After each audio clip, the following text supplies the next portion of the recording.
In an interview with ABC News, the president pushing back on the special counsel's report, which says he tried to have Robert Mueller fired. Very simply, Article 2 would allow me to do it. Insisting it's not true, but suggesting he could have if he wanted to.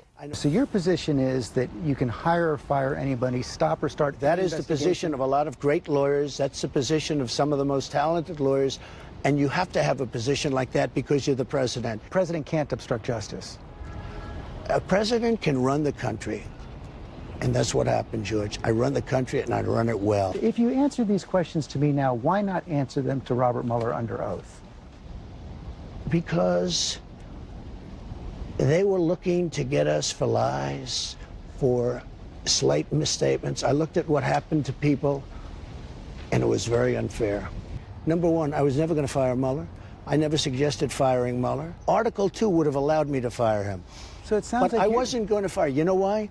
Because I watched Richard Nixon go around firing everybody, and that didn't work out too well. Ahead of a kickoff rally tomorrow, the president's ramping up his re-election push, promising to try to repeal Obamacare again, a politically risky move since the health care law's key provisions are still popular with many Americans.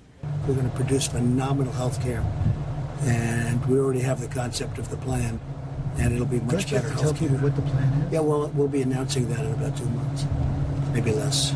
The wide-ranging interview hitting on headlines both international and extraterrestrial as President Trump responds to the reported rise in the number of Navy pilots seeing unidentified aircraft in the skies.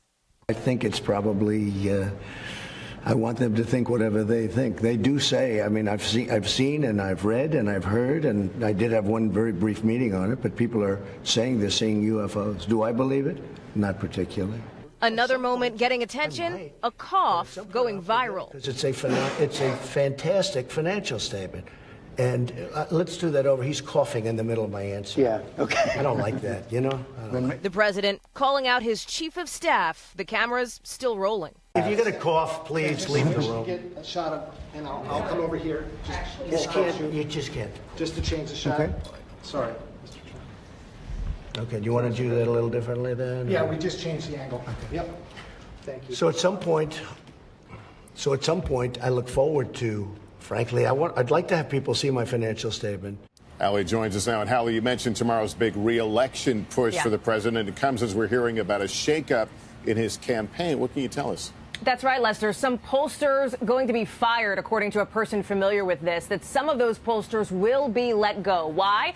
Well, it's because some internal numbers leaked showing President Trump trailing former Vice President Joe Biden in 11 key battleground states. Apparently, neither the president nor the campaign was too happy about that. The campaign has officially dismissed those numbers as old news, if you will, and the president himself insists his internal polling is great. He will be in Orlando, Florida tomorrow to formally launch his 2020 push.